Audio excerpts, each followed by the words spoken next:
Roll call 219 here, and I want to go over some basic stuff for people that just come across my videos and they're new to guns. This is not for the everyday person that handles firearms or anything like that. This is for something for some people that don't have a real grasp, real good concept of firearms yet. They're just starting out.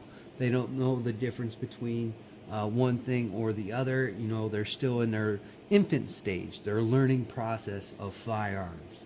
So we're going to go through something basic that I run into all the time while working, and it's ammunition. Ammunition is one of the hardest things to try to explain to people that start out, because they're kind of in that budget mindset. So we'll go over this real quick. Right here I have my Taurus PT 709. Good gun. I haven't had any trouble with this particular gun. I know some people have in the past had trouble with theirs. Me, I haven't had any kind of hang-ups or anything. This is a pretty good gun. Very easy controls, takedown for cleaning. But we're going to talk about ammunition here. Let me get a round out of here.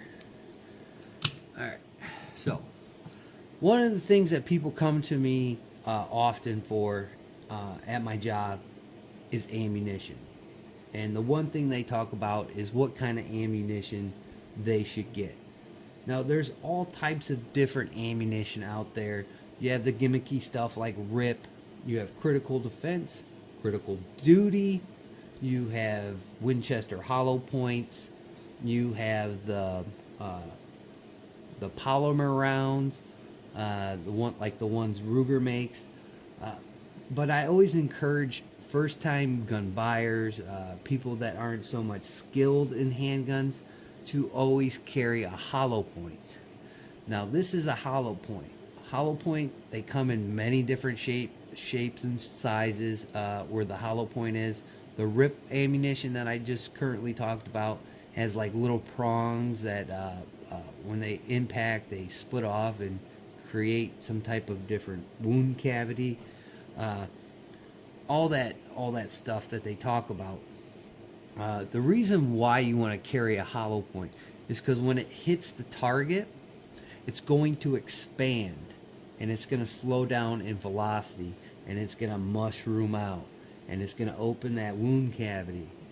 Now, with a full metal jacket round, this thing's going to zip right through whatever it hits. It's not going to have the mushroom effect like this hollow point right here. And one of the things that I see people make the common mistake is carrying a full metal jacket in their carry gun. Another thing I kind of touch on with these people, and I don't want to kind of preach to them, but you have to remember, when I sell someone a firearm, that thing goes out in the world.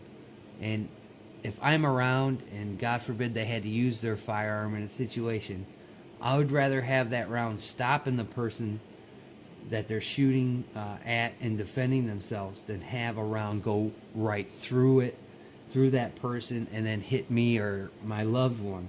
So that's what I kind of touch in on these people, that you should always carry some type of hollow point in there. Will it 100% not go through someone? Not necessarily, but I think it's a better chance than using a full metal jacket round in your carry gun. So I wanted to touch on that and kind of give people that are just new to firearms the difference between a full metal jacket round and a hollow point round. I highly recommend that you use hollow points in your carry gun. Another thing that I tell them, if you're going to store your pistol and you're going to keep a round in the chamber to have it ready when that time arises, every so often, I would say, I don't know, every couple of months, always check your round. Sometimes I've noticed in some of the ammunition that I've carried, if I have a round in the chamber, sometimes that round will get pushed down into the casing. I haven't seen it a whole lot here lately. I check my firearms quite often. There's only a couple guns that I keep loaded in the safe. Uh, some of them are not loaded, um, and that could cause overpressuring of the round, and you could have a catastrophic failure in your firearm. So you always want to check and make sure your rounds not pushed down into the casing itself, because that will make overpressure, and then your gun will go kaboom instead of boom. So you don't want that to happen. So there's a lot of different things that you can touch on as being not a novice, but one of those people that are in the middle, or one of those people that are a hardcore everyday carry person. So always touch on these people that are new to the shooting community about hollow points and full metal jackets. You can shoot full metal jackets at the range, and I recommend that you shoot, if your range allows it, that you shoot your hollow points, the carry ammunition, and practice with that carry ammunition so you can get used to the felt recoil of it. These, I don't remember what these are, but they're pretty cool. They're, what are they? They're double tap. So when I first got these, I bought 2 boxes, and I ran a whole box through this firearm, and lo and behold, guess what? It worked. So now I know that these hollow points will feed into this gun, and this is a good ammunition for this firearm. Full metal jackets, they'll pretty much feed through whatever gun, but you always want to use your carry ammunition at the range once in a while, as long as you're allowed to. No going around breaking rules, folks.